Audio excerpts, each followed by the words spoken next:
Aujourd'hui, on va vous parler du sommeil, un sujet qui est assez large et très très important.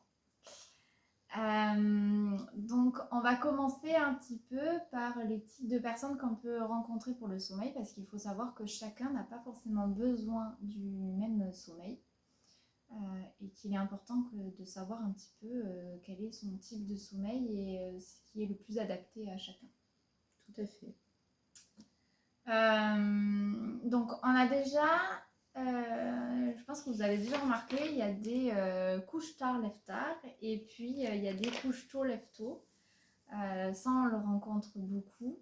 Et des fois, on pense l'être l'un et finalement, on est plutôt l'autre. Et ça, c'est quand même un truc à prendre en compte parce qu'on se connaît des fois pas toujours sur ça. Oui, et puis il y a aussi les petits dormeurs et puis les gros dormeurs. Voilà, Donc, c'est prendre ça. bien en compte tous ces types de personnes et à quoi vous correspondez le mieux. Donc c'est simple, couche tôt, lève tôt, ça va être genre ceux qui vont se coucher plutôt à 22h et qui vont se lever à 6h, admettons. Ce qui fait quand même 8 heures de sommeil. Oui. Et puis les couches tard, lève tard, qui vont plutôt être minuit, 1h, et puis se lever à 9h. Bon, sachant que dans notre société, se lever à 9h, Oui, c'est compliqué. Et c'est là où du coup, c'est important de se connaître parce que pour les couches tard, lève tard, souvent c'est très compliqué aujourd'hui dans notre société de pouvoir le faire parce que on a un métier et que des horaires de travail à respecter, et des il enfants. faut se lever. Et il faut se lever malheureusement. Donc ouais, c'est pour les gros dormeurs qui sont en plus des couches tard, lève tard, c'est compliqué. Donc voilà, donc je vous laisse l'occasion de tester si vous savez pas trop sur quel type vous êtes et de voir là où vous êtes le plus en forme le matin quand vous vous levez, tout simplement. Voilà. Du coup, tu nous dis un peu à quoi sert le sommeil? On entend beaucoup de personnes qui nous disent le sommeil, ça sert à rien. C'est vrai. C'est une perte de temps. Mais le sommeil est très important parce que ça participe quand même au renouvellement cellulaire, au nettoyage des toxines dans notre corps. Ça enlève aussi le stress et l'anxiété. Enfin voilà, ça rééquilibre le corps pour la journée suivante. Donc c'est très important le sommeil et d'avoir ces heures de sommeil. Parce que si on est en manque de sommeil, il y aura de la fatigue derrière et puis d'autres choses qui vont engendrer des problèmes de santé et ensuite plus des pathologies si vraiment on ne prend pas soin de soi. Ouais, c'est ça. On est bien d'accord. Donc dormez. Déjà, premier conseil qu'on va vous donner, mais dormez. Ce n'est pas une perte de temps. Et c'est pas une perte de temps, pourquoi? Parce qu'en plus de ça, si vous dormez de façon plus correcte, avec une qualité et une quantité qui vous correspond, le lendemain, vous allez pouvoir faire beaucoup plus de choses aussi. C'est ça, vous serez en meilleure forme. Peut-être. Et sur un laps de temps peut-être plus court, vous pourrez faire plus de choses. Oui, tout à fait. Donc, il y aura moins aussi de somnolence, de fatigue dans la journée. Parce que bon, quand on est en manque de sommeil, effectivement, ça peut occasionner des somnolences dans la journée, des coups de fatigue. Donc c'est vrai que ça peut équilibrer à ce niveau-là et être mieux dans le quotidien de la journée. Et on préconise aussi, pour ceux qui ne dorment pas assez dans la nuit, de faire des mini-siestes. Ouais, ça c'est important. Il faut comprendre un truc, c'est que quand on ne dort pas assez, on accumule des dettes de sommeil, ce qu'on appelle des dettes de sommeil. Et ces dettes de sommeil, en fait, on ne peut pas les récupérer sur la nuit d'après. Ça n'existe pas. Ça a été scientifiquement prouvé par des biologistes qui ont fait des examens auprès de personnes soit sportives, soit lambda. Et on les a calculés pendant plusieurs jours, plusieurs nuits, avec des capteurs au niveau du cerveau, et on s'est rendu compte que en fait, même si le lendemain ils dormaient plus, il y avait il récupérait pas en fait cette dette de sommeil. En revanche, quand il faisait une sieste l'après-midi, il pouvait récupérer un minimum cette dette. Donc c'est plus intéressant en fait de faire une sieste que de dormir davantage. Par exemple, j'ai beaucoup de personnes dans mon entourage qui dorment peu la semaine, mais qui dorment beaucoup le week-end. Ce qui n'est pas très Et équilibré. en fait, ça déséquilibre complètement le corps parce que du coup, ces personnes, elles pensent bien faire en se disant je récupère. Et finalement, elles dérèglent tout leur système en fait. Entre la semaine et le week-end. Ouais, c'est ça, du corps humain de façon générale. Et ça fait que au fur et à mesure du temps, avec les années, elles ne s'en rendent pas forcément compte de suite, mais au bout de 10 ans, elles vont se dire qu'elles ont un problème de santé qui potentiellement peut être lié surtout à que ça a un impact sur le système nerveux et puis qu'après ça peut créer du stress et de l'anxiété. Et des burn-out si vraiment il n'y a pas assez, pendant des années. de sommeil et de repos pour régénérer le corps. Très important. Et dans les pays asiatiques, d'ailleurs, la sieste est préconisée. Et intégrée souvent dans les rituels quotidiens. Et d'ailleurs, petite anecdote que j'ai vue passer il y a quelques jours, ils sont en train de faire un essai en France dans certaines entreprises. Oui, c'est vrai, exactement. Où ils ont créé des salles de repos, enfin, alléluia. Alors, dans les grosses sociétés, je sais qu'il existe des salles déjà de sieste comme ça, où entre midi et deux, ils peuvent se faire masser. Ils essayent que les personnes récupèrent un peu d'énergie pour être plus... d'être plus en forme et d'avoir un meilleur travail, une meilleure productivité. Rendement, au niveau du travail. Je cherchais le terme, excusez-moi. C'est ça, donc voilà, il ne faut pas hésiter à faire des siestes le week-end. Si vous avez accumulé un peu de fatigue ou quoi dans la semaine, faites ça. C'est-à-dire que essayez de vous lever sur des heures classiques comme si vous alliez travailler. Vous pouvez dormir 1 heure, 2 heures de plus, c'est pas gênant, mais pas plus. Et puis vous faites une sieste d'1 heure, 2 heures, c'est pas gênant non plus. Donc n'hésitez pas à mettre ça en place dans votre quotidien. Et après, moi, j'ai remarqué que même une sieste de 10-20 minutes, des fois, ça peut vraiment te faire récupérer, suivant les organismes et la façon dont tu récupères. Ça peut être très efficace. Quand tu as un manque de sommeil dans la journée, vraiment, moi, ça m'arrive. Et c'est vrai que pour l'avoir fait, je trouve que c'est très efficace. Nos grands-parents, ils faisaient souvent ça, en fait. Oui. Enfin, quand on regarde les personnes âgées, souvent... elles mangent, qu'est-ce qu'elles font après manger? Elles se mettent sur leur fauteuil. On les voit plus pendant 10 minutes, un quart d'heure, et après, hop, c'est reparti. Mais c'est vrai, en fait, c'est juste dingue. Juste ce 10 minutes, quart d'heure là qui peut être super et régénérant pour le reste de la journée, quoi. Donc, oui. Mais ce qui est conseillé aussi en médecine chinoise, c'est de marcher après le repas du soir ou du midi, enfin quand on peut, parce que quand on travaille, on ne peut pas toujours avoir le temps d'aller marcher un peu. Mais c'est vrai que c'était très... en fait, c'est juste que vu qu'on a besoin du foie pour digérer et de la rate, et que c'est ces organes-là qui gèrent le mouvement dans le corps, forcément, si on marche derrière, on va aider ces organes à travailler encore mieux, on va dire. Et du coup, ça fait qu'on est moins fatigué sur le temps de digestion. En tout cas, il est meilleur. Donc, c'est un bon truc aussi. Les conseils aussi, on va dire général, qui peuvent être mis pour tout le monde. On va en parler un petit peu.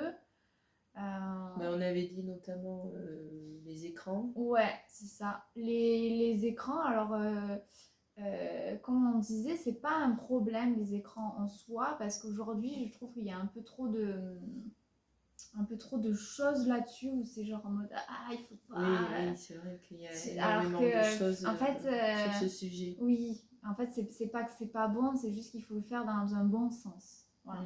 C'est toujours la même chose, toujours un équilibre. Oui, c'est ça, un équilibre dans tout. Voilà, donc on peut regarder la télé, c'est pas dérangeant le soir, mais par contre, moi, ce que je préconise, c'est juste enlever les écrans bleus. Il y a des paramètres à faire sur nos téléphones, sur les télés, sur les tablettes, tout ce que vous avez en écran. Et vous enlevez en fait dans vos paramètres les lumières bleues, déjà ça va aider. Il y a des lunettes aussi. Oui. Moi j'en porte parce que je suis très sensible à ces lumières-là. Même la nuit pour conduire et tout ça. Et j'ai des lunettes en fait exprès qui ont un petit voilage orangé, jaune, et qui permet de casser ces lumières-là.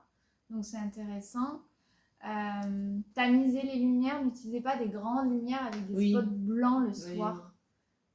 Et puis pas regarder des scènes trop violentes, enfin voilà, essayer de privilégier des choses avant d'aller au lit un peu plus cool pour bien préparer pour la nuit et le sommeil, ça sera beaucoup mieux. Ouais.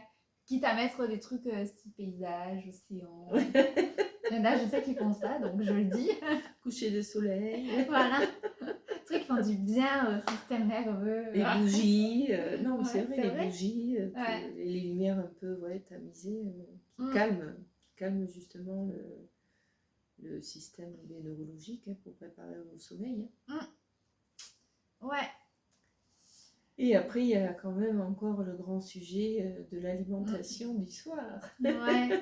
Voilà, ça c'est pareil. On en rediscutera plus tard parce qu'on fera une autre thématique sur l'alimentation. On va en parler un petit peu aujourd'hui quand même. Juste sur l'alimentation du soir en tout cas. Alors déjà, il y a un premier truc, c'est normalement on doit manger 3 heures avant d'aller se coucher. Et c'est rarement le cas en fait. J'ai remarqué que dans les familles, on mange quand même tard. Ou alors, il y en a certains qui se couchent tôt par rapport à leur heure de travail qu'ils embauchent tôt le matin. Et ça fait qu'ils n'ont pas leurs 3 heures parce qu'en fait, ils tardent à manger le soir. Et ça fait qu'en fait, à 22h, ils sont au lit. Mais ça veut dire qu'à 22h, si à 22h, tu es au lit, il faut que tu manges à 7h grand max. Oui, encore. Donc, malheureusement, c'est pas souvent le cas. Et du coup, tu digères alors que tu es allongé en pleine régénération de ton corps. La digestion est plus longue, on est plus les aliments qui stagnent. On digère moins bien. Et du coup, on dort mal. Et ouais, c'est ça. Ça ne favorise pas le bon sommeil. Et puis, pourquoi pas boire une infusion pour la digestion. Pour aider à la digestion.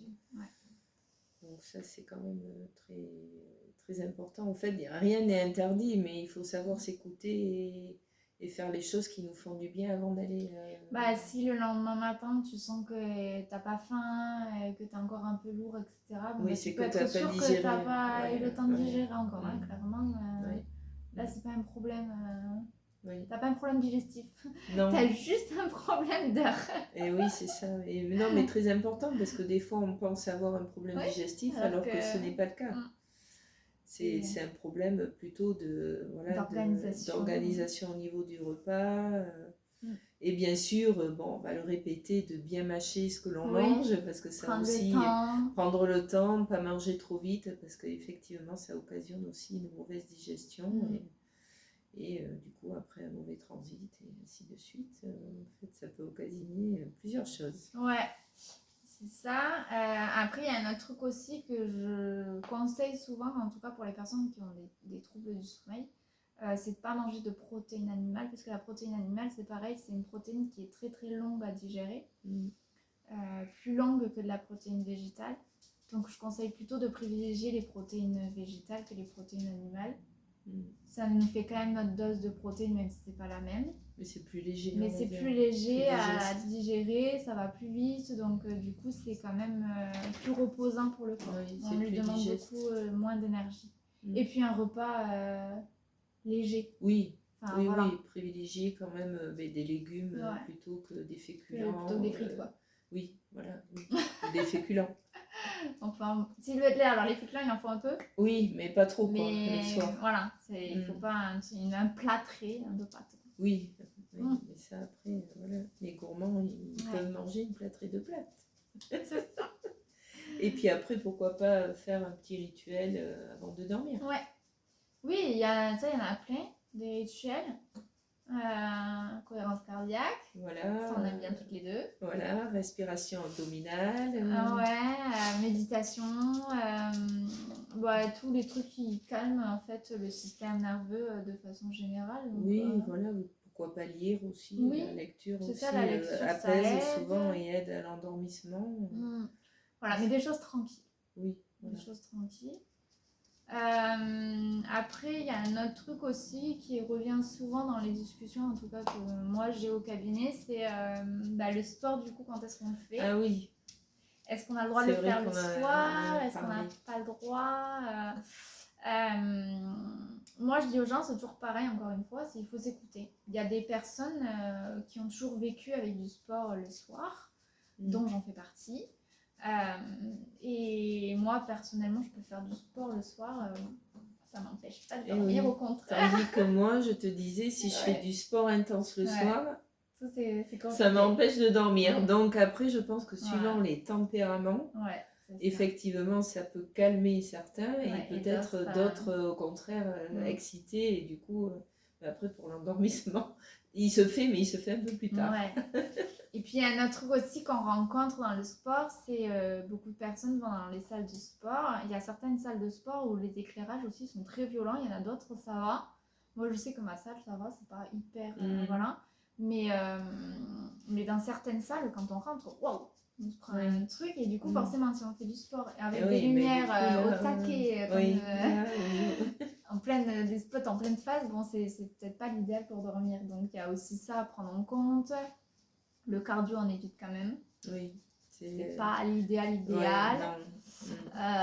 Donc. Et puis on évite le café le soir. Enfin voilà, aussi toutes les boissons. Oui, tous les trucs excitants. En fait. Excitants qui peuvent le thé, tout ça, à éviter si on a des problèmes de sommeil. Oui, c'est ça. Il y a des personnes, ça, du coup, ça les dérange pas. Voilà, il y en a, c'est pas grave, ils peuvent boire plein de café, ils dorment, mais il y en a d'autres où ils boivent un ou deux cafés et ils dorment pas, quoi. Ouais, c'est ça. Un peu plus con. Excusez-nous, on a le chien en même temps, à côté.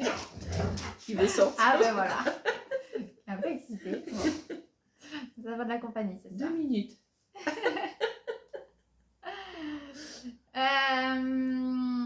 Et puis, voilà, je pense qu'on a fait à peu près le tour sur le sommeil.